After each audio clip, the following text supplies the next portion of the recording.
Pipe Network presents. On this episode of Season 4, Let's Talk. But I think I thrive better when I'm around people. I'm really a group person. So sometimes I'm shy, but the energy of a group um, helps me perform better. So I don't do alone time. I really stick to them and, chat with them. Because when I'm left alone, that's when I panic. So, I do everything with a team, with a group.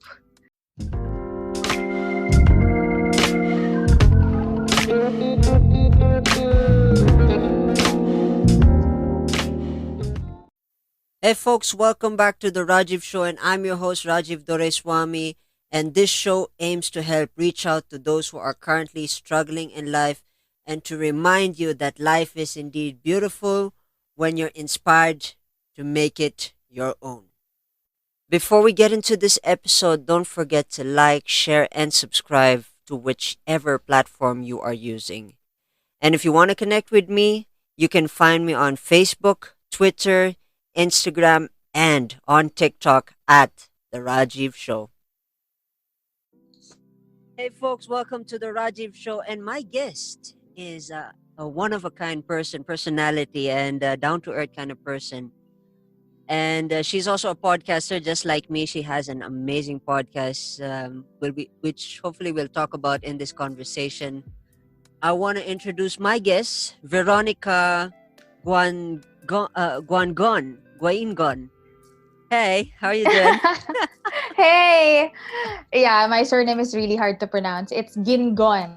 Guingon. Okay, silent you. Yeah. All right. Interesting. Hi. Hi, Rajiv. How are you guys doing? How are you guys doing?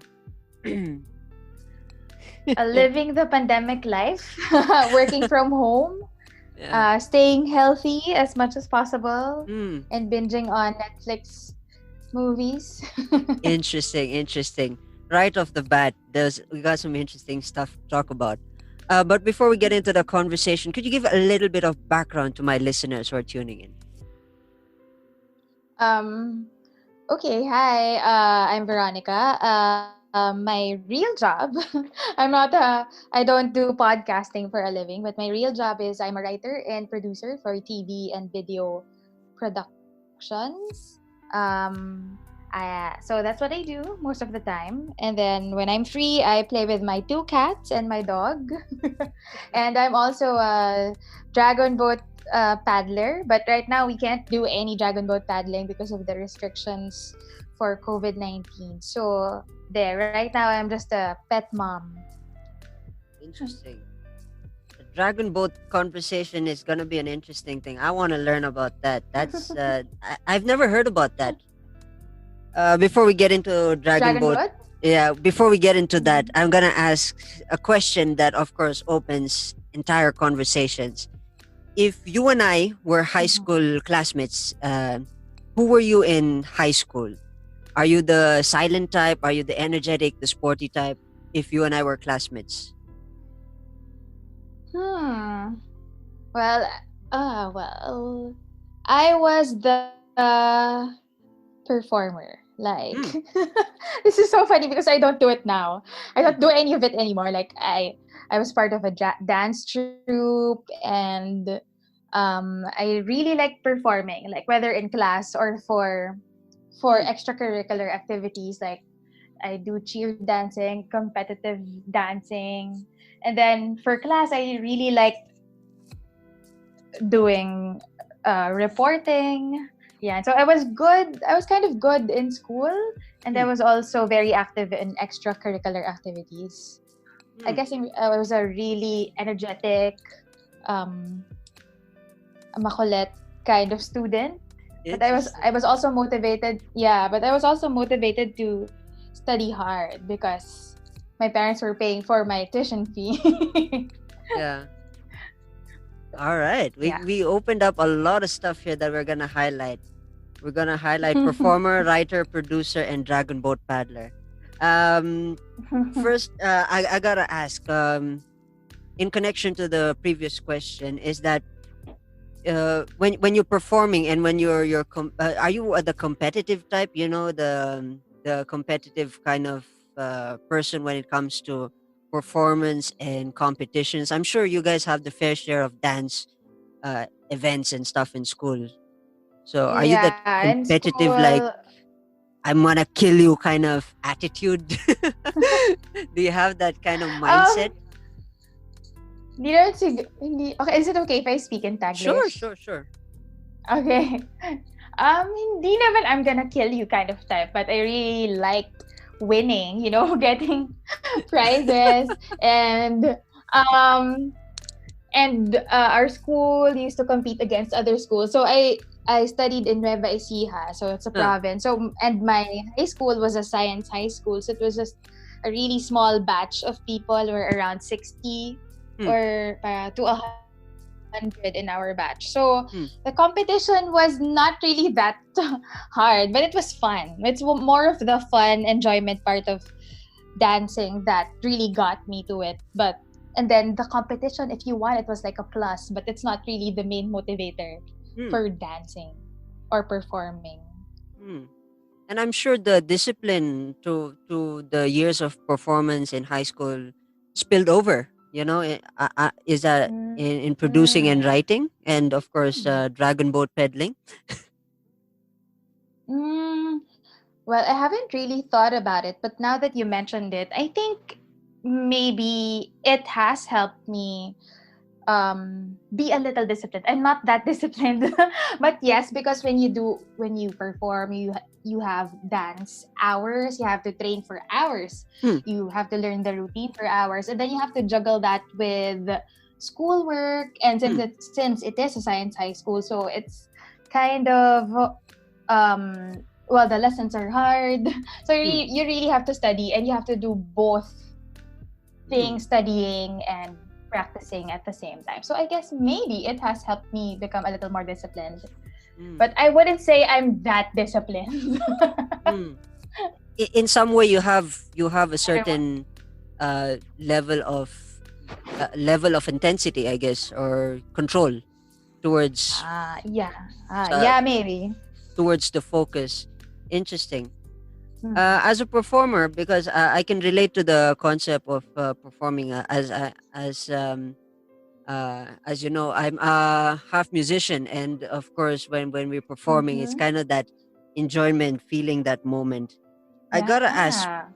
Mm-hmm. before you perform, do you have, like, like rituals, uh, rituals where you when you get into that groove Oh. and stuff like that? Do you have those types of thing? Of course, Oh, okay. in dancing, I think the common ritual is the get together prayer kind of thing before you get into on stage. Do you have Yeah. that kind of personal thing where Mm-hmm. everybody leave me alone? I need to be in the zone and all that stuff kind of thing. Do you mean in dancing? Because I don't dance anymore right No, I now. mean, I yeah, think during those I've been period. Yeah, during those period. Oh yeah. Okay. I'm not really that. Yeah, I know what you're talking about. The one where you zone out and you Hmm. just have to focus by yourself. But I think I thrive better when I'm around people. I'm really a group person. So sometimes I'm shy, but I really the energy of a group Hmm. um helps me perform better. So I don't do alone time. I really stick to them and chat with them, because when I'm left alone, that's when I panic. So like I do everything with a team, with a group. And yeah, we also have those pep talks like we're gonna do this. Meron din kaming ganon, like Uh, and then sometimes we do like silent I don't know if you but you do the full dance routine. There's no music and you're just counting. We hmm. do that before so that we get the extra energy and the jitters off our body. Hmm. I want to take you back, if you still have a present memory about your earlier dance performance life. Do you have a particular funny story that you care to share that hasn't been shared in any of the podcast episodes? Hmm. Hmm. My gosh, this was a long time ago, Rajiv. Like, I graduated from high school in 2006, so that's like a decade and a half ago. Yeah. Let me try. I think we did the performance for, we were asked to perform for a mall in Nueva Ecija. So there are Mm, only two malls in our province growing up. And mm, one of the big malls, they invited us to dance. And the stage was kind of not really a good quality. It was like a temporary stage, and the mm, floorboards were kind of loose. And then they asked us, and then we had a tumbling routine. And mm. then when I tumbled, I fell down because the floorboards were cracked. And like, I think not only Oh. me, I think two other dancers had that because the floors were uneven. But the show had to go on, so you just stand up, keep smiling, keep dancing. Wow, that's interesting. That's an interesting stuff. Let's transition off, okay, from the performance stage of your life. I want to tackle these two things that you mentioned, writer and producer. What got you into Mhm. writing as when you got into the job? Was it forced? Was it forced learning, or you had to learn to adapt and stuff like that? Well, since I was young, I've already loved watching TVs, travel shows, documentary shows, and I also liked watching cartoons. So I was parang ano nga pinalaki ako ng TV. Mm, Kumbaga, parang if my mom was busy, I will just watch TV, and then I will be behaved already. I mean, I would be happy doing that. So when I was searching for a course in college, mm, I saw that UP had a broadcast communication course, and I really wanted to be a radio DJ or a TV reporter, a news reporter, because I want to do stories. I want to interview people. mm, So I got into broadcast communication, and then after that, so it wasn't really a forced thing. I think it was really an interest that I thought, mm. hey, this would be a fun job. This would be a fun career to go to. And then after college, I realized I might not be a good fit to be a TV reporter, because when I interview people and they begin to cry, or when they Yeah, show their emotions, yeah. I begin to cry with them. Oh, you're the So emotional no, type. I might. Okay. Yeah, so I don't think that's that will be good for TV. So I stuck to the behind the scenes work, and I Ah, really enjoy writing, interviewing people, creating videos. So that's how I ended up in this job, and it's still evolving. yeah, It's an evolving industry, because before TV was the main medium, but mm, now everyone can create content. You can get yeah, content everywhere on your phone or on your laptop. yeah. Podcasts like this too. So there. So it's an exciting and intimidating time to be a writer and producer. In terms of since you set out that lay of land for college experience, is there a Mm-hmm. particular niche that you charter in terms of writing? Because I'm sure in the production side of producing broadcasting stuff, Mm-hmm. there are the script writers for journalism and stuff like that. Are you the Mm-hmm. transcriber, or how do you classify Yeah. yourself in terms of the writing side? Mostly I do lifestyle shows. Hmm. So we do cooking shows, travel shows. I used to produce a show about sustainable, eco-friendly lifestyle. We Hmm. also did sports shows. So I do mostly lifestyle shows like that. Oh, that Sports, travel. sounds fun. Mm-hmm. Sounds fun. Yes. Yes, it's fun. Yeah, because I think the best part of it is meeting people and talking to them, because it really Hmm. widens your perspective Hmm. and your view of the world. So I think Hmm. that's the fun part of it. And as a producer, I gotta ask it because the producing stuff is the toughest part. I'm sure. I don't know if you agree with me. It's the producing portion is the toughest, especially the marketing stuff. What are your thoughts on that? Your experience in that? I want to know. I Mhm. want to download that from you. What does it feel to be a producer? What's the feeling of it being a producer? Hmm. The producer's job is to really put together everything. They coordinate, they write.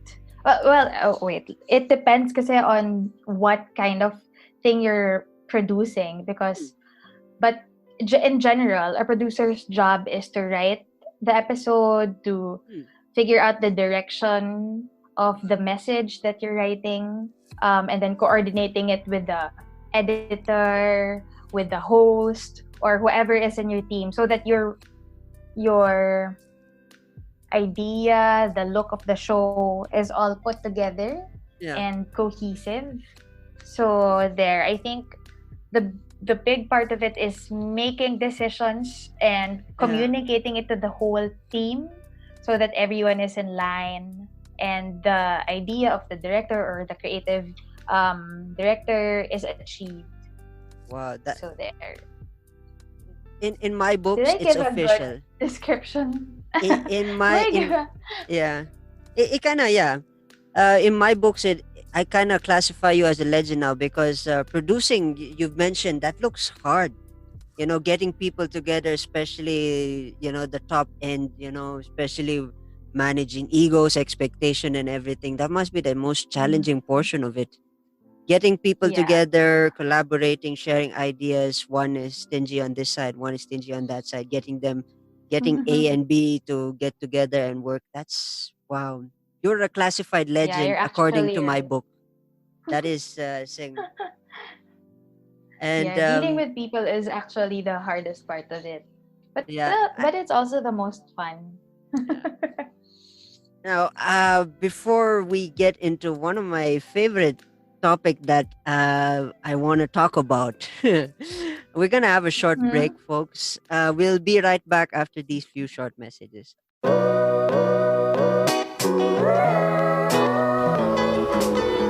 For the latest news sa pop culture at social media bardagulan, samahan nyo kami. Ako si Marga. Ako naman si Bullet sa pinakamasayang comedy current affairs podcast sa balat ng Spotify, Apple Podcast at Google Podcasts. Mad in Manila. Oh, O, dalawang chismosa na lang, lalarga na! Ay, manong kami! Hey, folks, welcome back to the Rajiv Show, and I'm here with Veronica. I'm not gonna pronounce her last name because I don't want to mess it up again. But yeah, I'm here with Veronica, and we were talking about performer writing, production, and under my books, as mentioned in the earlier part of earlier half of the conversation, she's a classified legend because of the stress and the management and the leadership and everything that she handles. She's got my respects in that regard. Now, we gotta talk about this because this was the thing that I really want to highlight. Dragon boat peddling. I don't know what question. I don't know how to ask the question. What on earth is dragon boat peddling? This is new to me. Okay. Okay, dragon boat paddling, it's a team sport where 20 people, well, yeah, 10 to 20 people paddle at the same time so that you reach the finish line the fastest. And then it's a sport that originated from China, but now it's a world renowned sport. And the Philippines has a really good national team where like we won in the last SEA Games. Wow. So it's an emerging sport. Yeah, and I think I'd say it's the ultimate team sport. Wow. But I'm biased. That's interesting. So you are an Yeah. athlete in your own regards when it comes to the stuff. I mean, wow, I didn't see that coming. This, Yeah, but I, I'm not a professional athlete, okay? Hmm. Oh, this is I do it for part. fun. Okay, makes sense. Makes sense. Makes sense. But Yes, it's a club crew, this is and we represent the University of the Philippines in some dragon boat races. wow. I'm lost for words. I mean, so many questions in my head, but you know, it's like there's a filter system because I do not know which question can connect to dragon boat peddling. First of all, I want to know like, what's the training like? How does the training for the sport? How do you practice? Yeah, it sounds like so many questions in one. But how do you get Yeah, into yeah. saying dragon boat pedaling in terms of training, practice, and everything? Like, how does Mm-hmm. that go? Well, pre-pandemic, we Hmm. used to train 4 times a week, on 3 times during the weekdays, and on Saturdays we train. We start really early because my teammates have school or work, so we start training at 4:30 a.m. until Hmm. 6 a.m. And then after that, we go back to our daily lives and work Hmm. in the real world. So Hmm. we train from we have land training, so we do warm-ups on land, and then after that we get on the boat, and then we paddle for an hour to an hour and a half. We do Hmm. some drills, we do some trainings. Yeah. Where on land? So Where on the water there. in Manila do you guys practice? We practice we train in Manila Bay at Oh, near the Manila Yacht Club. Yeah. So wow, we're out at sea at 4:30 a.m. wow, wow! This is phenomenal. I'm blown away. I'm blown away. Wow. your, your your reaction is so funny to me because there are a lot of people who do it, and it's like a regular thing. So how you're acting right now, I find it really funny. No, but genuinely, you're the first person that I had a conversation about dragon boat peddling.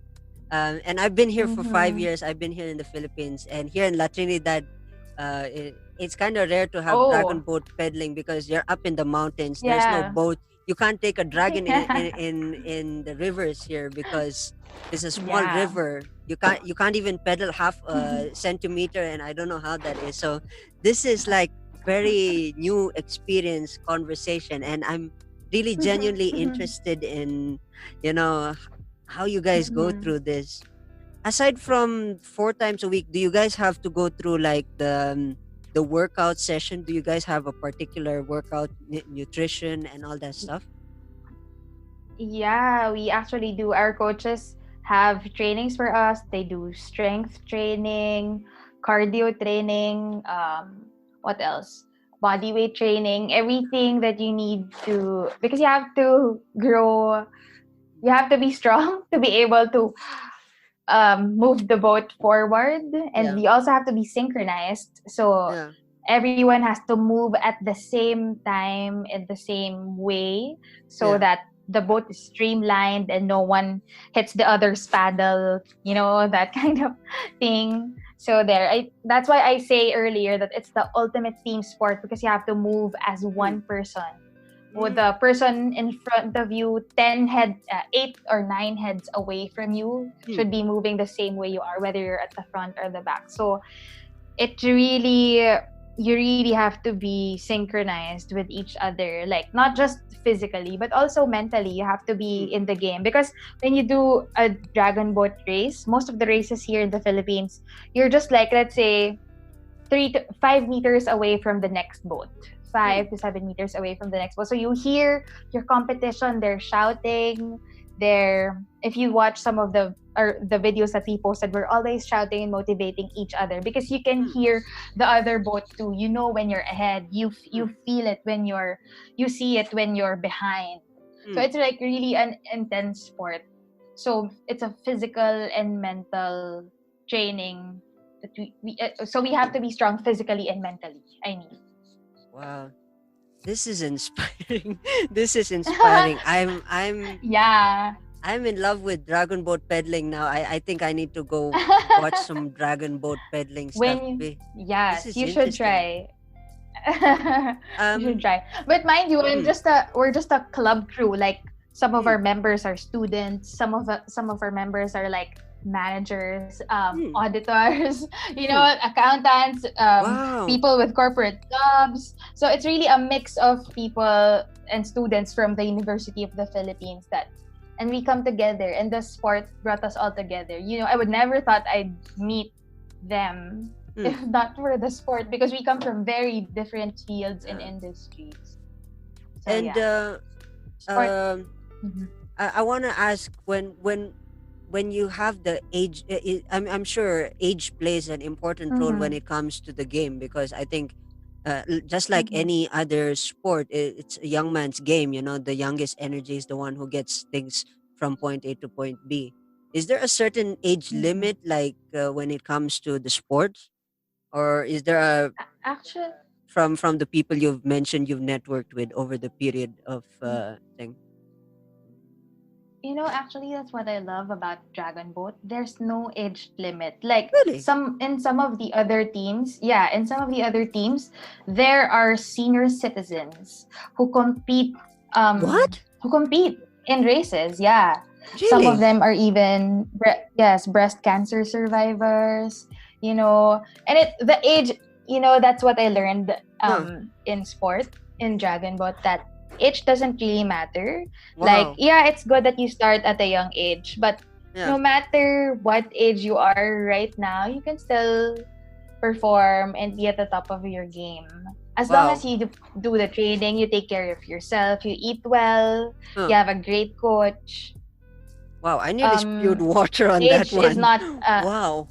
yeah, Oh, age is not, it's not really a limitation. And also in Dragon Boat, there's sometimes when you go to international races, there huh. is a category for an older age group. They call it Hmm. the masters category. So Hmm. that's for people who are, I think, 40 or 45 Hmm. and above. So age is really not an issue. Wow. I Which is I was great. just I was Yeah. gonna drink water, and then I nearly spewed the water when you said age is not the thing. You got seniors. Wow.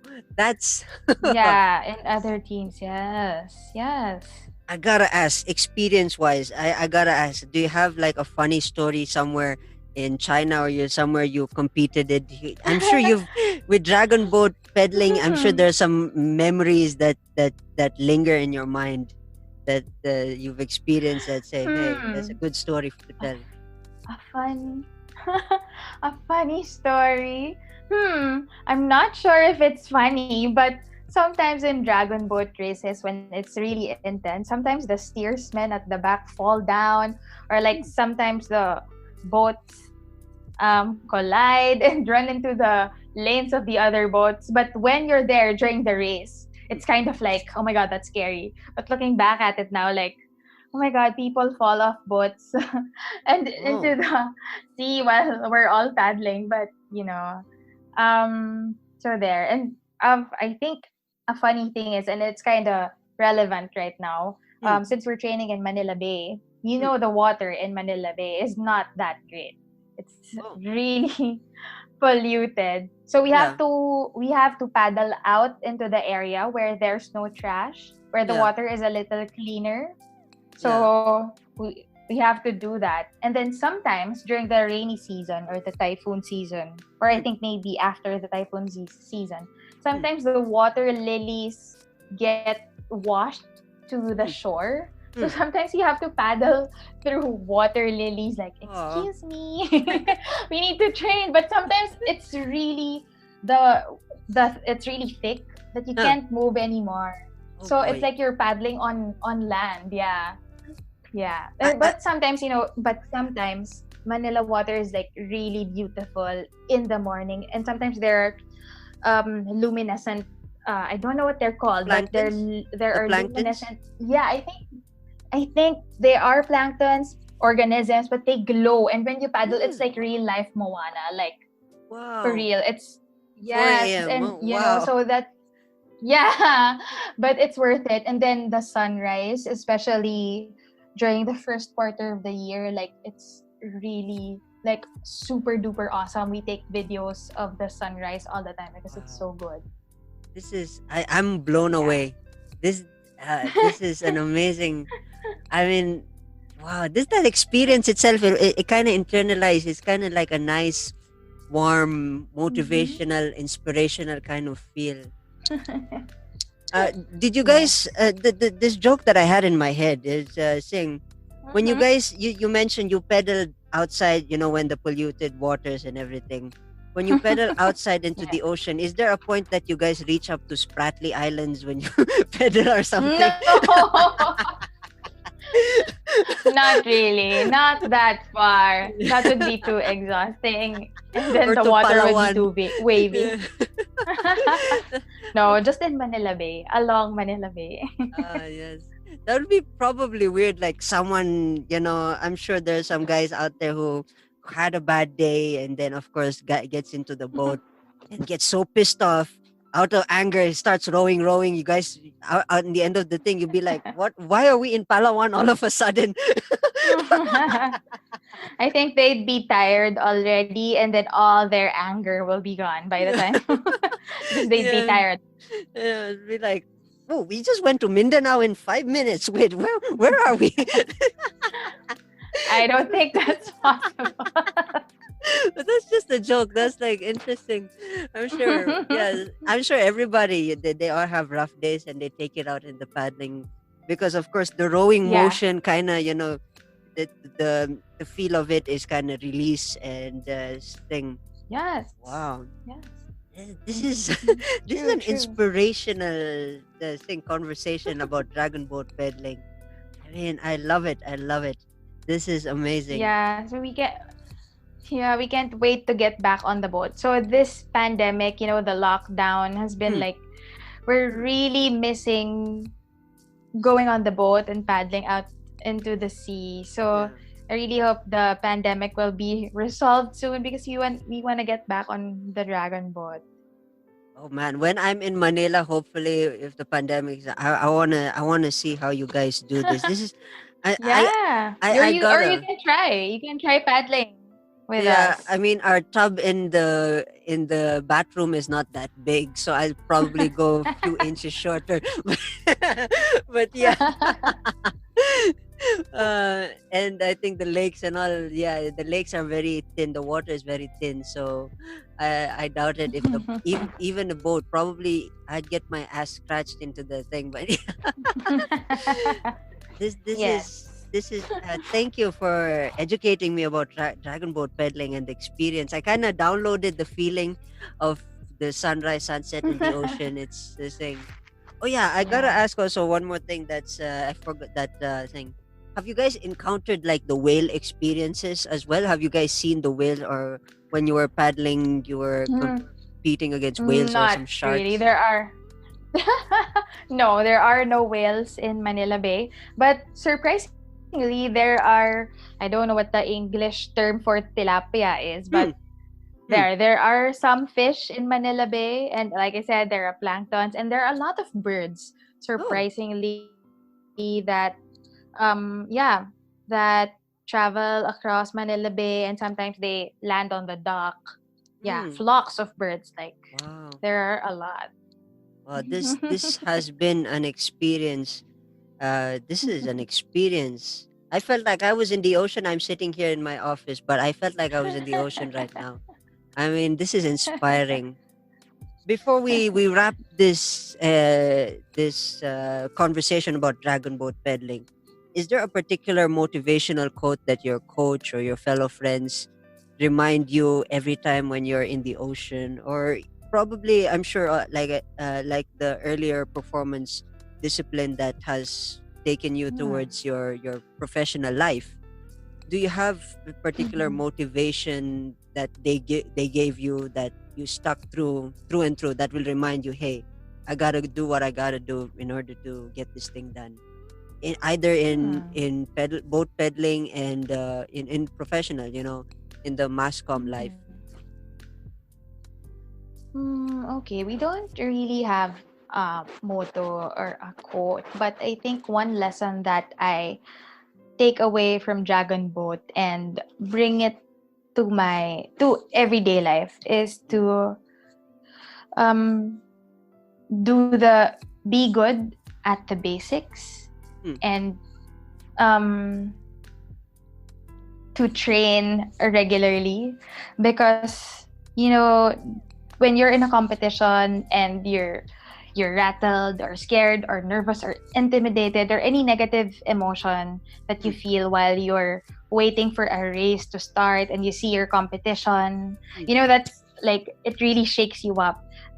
Go back to the basics and go back to the training because when you know that you're prepared na nag-ipon ka na ng training because you can't rush it. You can't rush being good or you can't rush being physically prepared for something.